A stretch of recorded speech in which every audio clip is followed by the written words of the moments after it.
got to do a little update on the whole Texas gerrymandering the fuck out of their state thing. And several of the Texas state representatives are still out of Texas trying to stop, the vote going through so they can redistrict in the middle of the decade, which they're not allowed to do. Generally speaking, people do a redistricting after they get the census data at the beginning of each decade. They do a census, and then that's when they start redrawing the district lines. Now, Donald Trump knows that his big, beautiful bill is not so beautiful and that he is probably going to get his ass handed to him in 2026. So he's reached out to a lot of Republican governors and is like, hey, what can you do for me? And we've got the governor of Texas going, hey, Mr. President, how about we just illegally redraw the lines in our state and see if we can give you 5 more seats? Now, that is not 100% guarantee that that's going to happen. When you defuse each district, there's a better chance that you might lose. And in the last election in 2024, 43% of the state voted Democrat and 57% of the state voted Republican. So it is a Republican state. It is a red state, but it's not super, super red. It's not like they won by like 30, 40, 50 points. But Texas does have quite a few Democrats. And out of the 38 congressional seats in the state, they should, with 43% of the vote, have a little bit less than half the representatives. But as of right now, before the gerrymandering even takes place, as of right now, Republicans hold 25 seats and Democrats hold 13. So that is, that's 2/3 to 1/3. That's a little bit better than the 43-57 split. And now they want to add 5 more seats, thereby giving Texas 30 Republicans and 8 Democrats. That is a hell of a lot wider swath than the 43-57 percentage of the vote. Anyway, we've got this Texas state Democrat representative. His name is James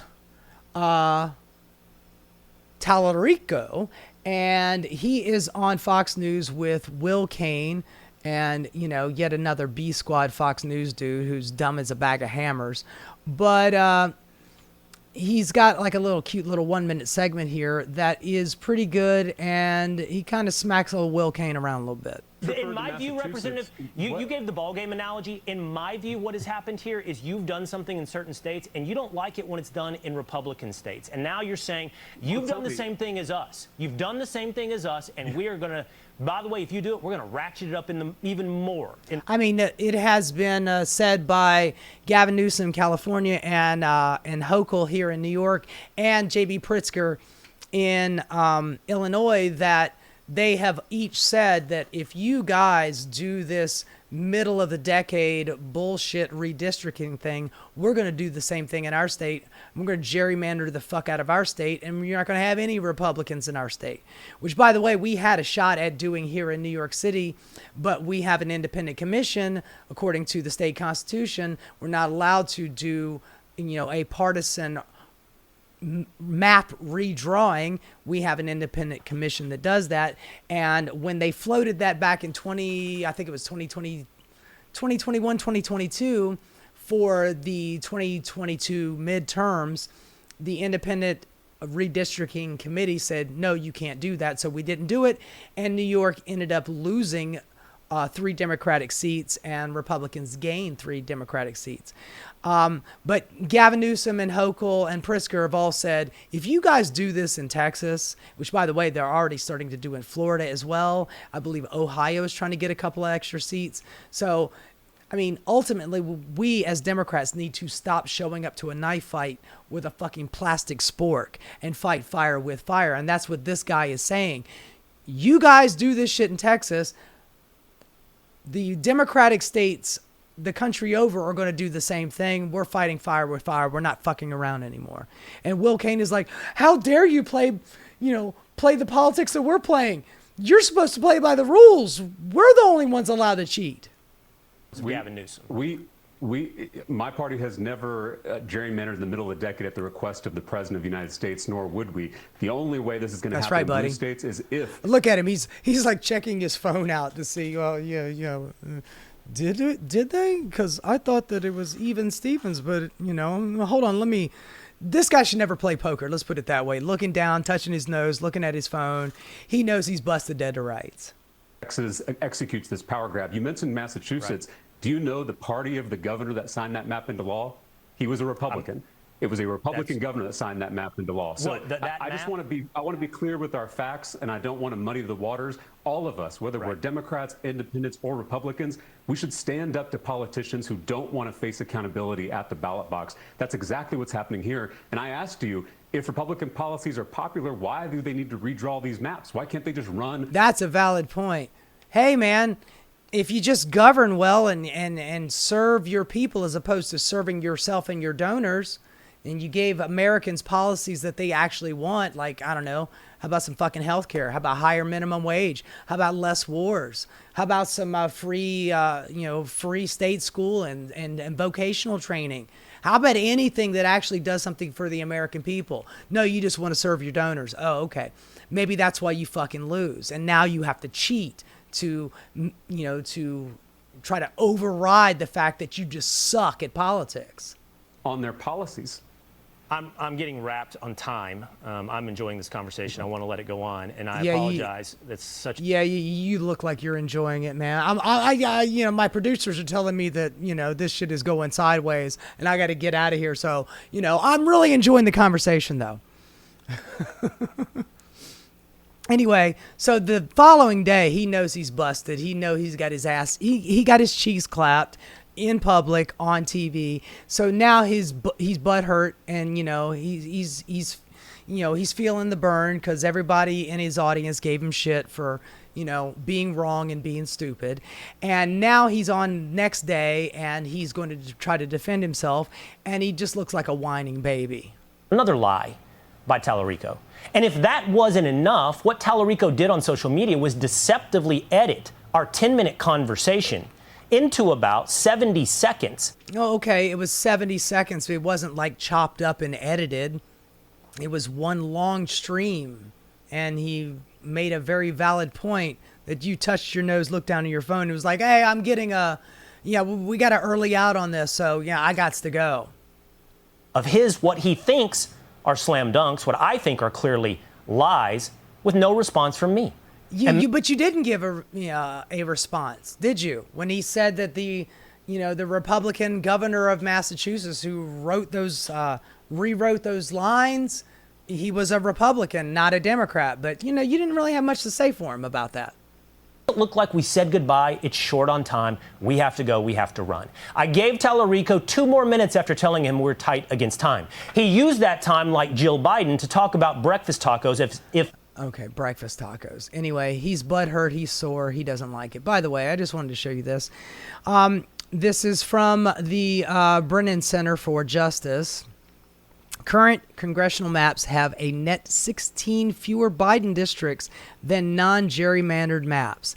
The 2 most gerrymandered are Texas, 5 extra seats, and in Florida, 5 extra seats. And you got Illinois here, 3 extra, and got Jersey with 2 extra, Georgia, a few and a few and a few. California's not even on the map, and neither is New York City. So screaming about California and New York, not so much. We got, by the way, Beto O'Rourke, he's kind of a goofball, a little bit. He's a little bit of a goofball. But at the same time, his heart is kind of in the right place. And, he does get a little excited, which makes him look a little goofy.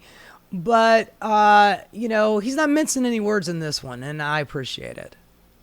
He is trying to stop us from raising the resources they need to ultimately prevail and come through, and we are not going to let him stop us. Are you with me on that? Ándale. It also means, as Mark was saying earlier, we don't await the punch thrown by these would-be fascists to land. We punch first, and we punch harder. We want California and New Jersey and Illinois and Maryland and every other state where the Democrats hold the governor's mansion, the assembly, and the state senate to redraw their congressional districts now, not wait for Texas to move first, to maximize Democratic Party advantage.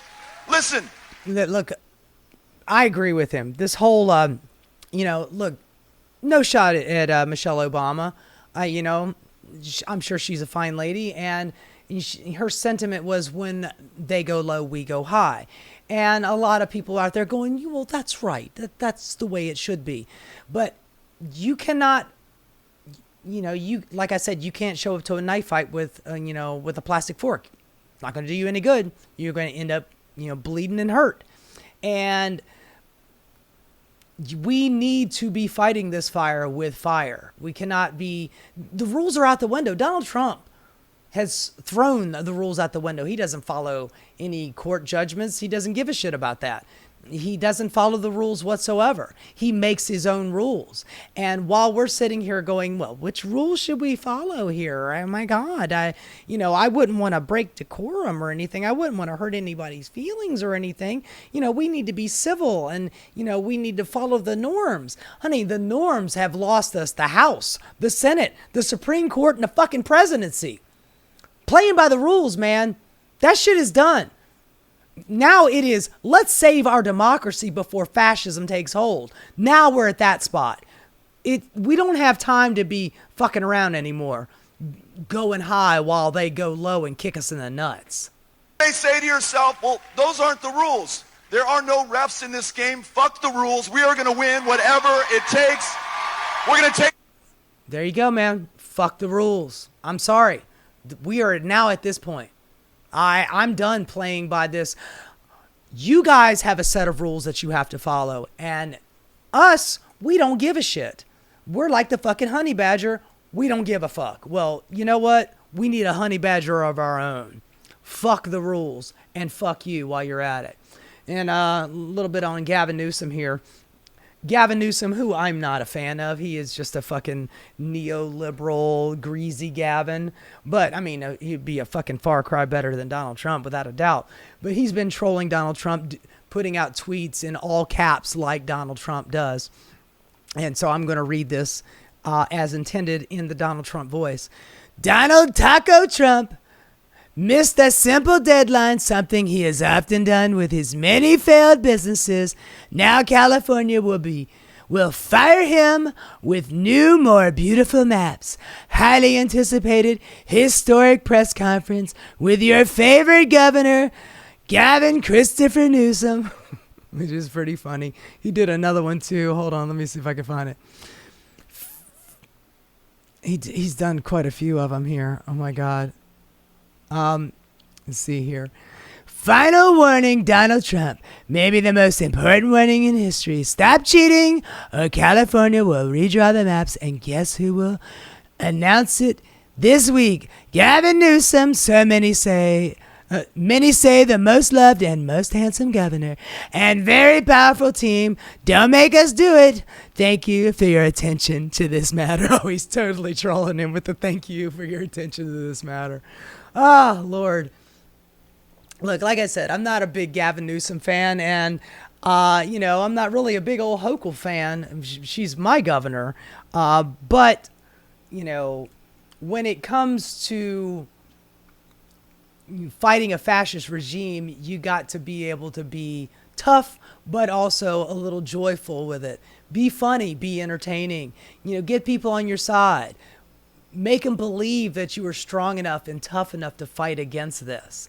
And I'm happy to see that there are some Democratic governors out there that got a little fight in them. Because our representatives in Congress, Chucky the Shooms and Hakeem Jeffries, are some weak sauce little bitches. So, look, between the three of them, Pritzker, Hochul, Newsom, if I had my druthers, I'd probably go with Pritzker, but I don't know, it's kind of 6 and 1, half a dozen of the other, but I will at least give them credit for standing up to this asshole and standing up to, even the odds against the Texas, Florida, Ohio, Tennessee, Indiana gerrymandering, we're going to need some backup. So good on the governors for standing up to Trump, and let's see if they got the follow through to actually do this. Hey guys, thanks so much for watching. If you enjoyed what you saw, please like and subscribe. Keep rocking.